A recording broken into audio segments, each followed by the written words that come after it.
Donc, dans la vidéo précédente, j'avais généré un data frame qui s'appelle df underscore ville. Il y avait une colonne ville avec trois villes, Paris, Lyon, Marseille, et une colonne région avec trois régions, ARA, donc Auvergne-Rhône-Alpes rattaché à Lyon, PACA relié à Marseille, et IDF pour Île-de-France relié à Paris. Donc ça, c'était le data frame. Et à l'intérieur, on remarque qu'il y avait des valeurs manquantes. Il y a plusieurs façons de visualiser le nombre ou la proportion de valeurs manquantes. Je l'ai expliqué dans d'autres vidéos. Là, j'ai juste fait un value count. J'ai dit que je voulais afficher les valeurs manquantes. Et donc, on voit ici la répartition. Donc pour Lyon, avec la région ARA, je suis à 276 lignes. Pour Paris-Île-de-France, 270. Donc tout ça, c'est good. Marseille, PACA, 222, ça c'est bon aussi. Et par contre, j'ai Paris avec des valeurs manquantes pour la région et j'en ai 232. Donc c'est ça qui posait problème. Et donc je vous ai proposé une solution dans l'autre vidéo, mais je lui ai dit qu'elle n'était pas idéale. Elle n'était pas idéale pour deux raisons. La première, c'est qu'on va écraser des valeurs qui étaient déjà existantes, et deux, et qui était bonne, et deux, c'était une méthode qui n'est pas propre aux valeurs manquantes. Je vais expliquer ça avec cet exemple-là. Donc c'est cette ligne que j'ai utilisée. J'ai utilisé pour ça un point low couverture de crochet. Quand on fait un point low couverture de crochet, c'est qu'on peut filtrer sur ligne et colonne. Pour les lignes ici, on peut mettre un système de filtrage. C'est ce que moi j'ai fait. Le filtre, il est ici.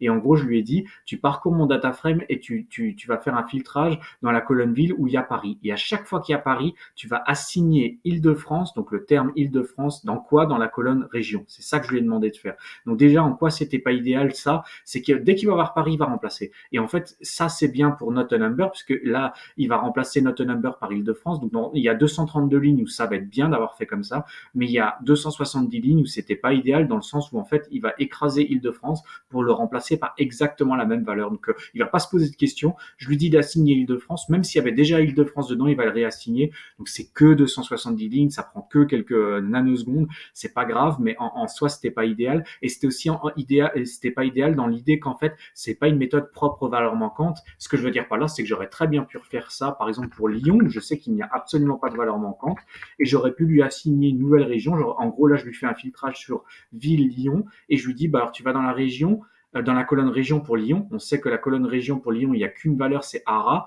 et j'aurais très bien pu dire, bah maintenant tu me la mets en minuscule. Donc ça marche. Donc ça veut bien dire, enfin ça marche. Je vais vous prouver que ça marche. Je vais appeler mon data frame, on va voir il a évolué. Maintenant, les ARA sont en minuscules. Donc tout ce que ça veut dire ici, c'est qu'il y avait une possibilité de faire ça pour tout et pas seulement pour les valeurs manquantes. Mais maintenant, je vais vous montrer une méthode propre aux valeurs manquantes qui s'appelle fill NA. Ça veut dire fill pour remplissage, NA les valeurs manquantes, et je peux lui dire ce que je veux qu'on remplisse. Et donc je vais lui dire, tu me remplis les valeurs manquantes par IDF. Pourquoi? Parce que c'est ça que je veux maintenant ici. Et donc je sais ici que les valeurs manquantes, c'était IDF qui aurait dû être rempli. Il y a eu un bug dans le data frame, et donc je peux faire ça. Je peux lui imposer une valeur unique, mais ça vous le faites uniquement si vous savez que l'intégralité des valeurs manquantes de votre série ou de votre data frame va être remplacé par une seule et même valeur. Si c'est pas le cas, vous pourrez pas faire comme ça. Vous comprenez l'idée? Je peux pas dire remplace-moi ça par Île-de-France s'il y avait eu des valeurs manquantes aussi pour Lyon et aussi pour Marseille. Là, ça marche bien parce que les seules valeurs manquantes sont rattachées à Paris. On sait que Paris, la région, c'est Île-de-France, donc on a compris qu'il suffit de remplacer not a number par Île-de-France. Et en faisant ça, ça va bien marcher. Et au moins, on va pas écraser celle-ci et on va juste appliquer sur les valeurs manquantes. Donc, c'est idéal de faire comme ça dans ce cas de figure-là. Donc là, je le fais. On va voir s'il l'a pris en compte. Donc a priori, il l'a pris en compte, on voit plus de valeurs manquantes, mais je vais quand même appeler mon data frame. Et là, on revoit des valeurs manquantes. Pourquoi? Eh ben, c'est un truc standard sur Pandas, c'est que ça, c'est un nouvel objet. Il me l'a montré.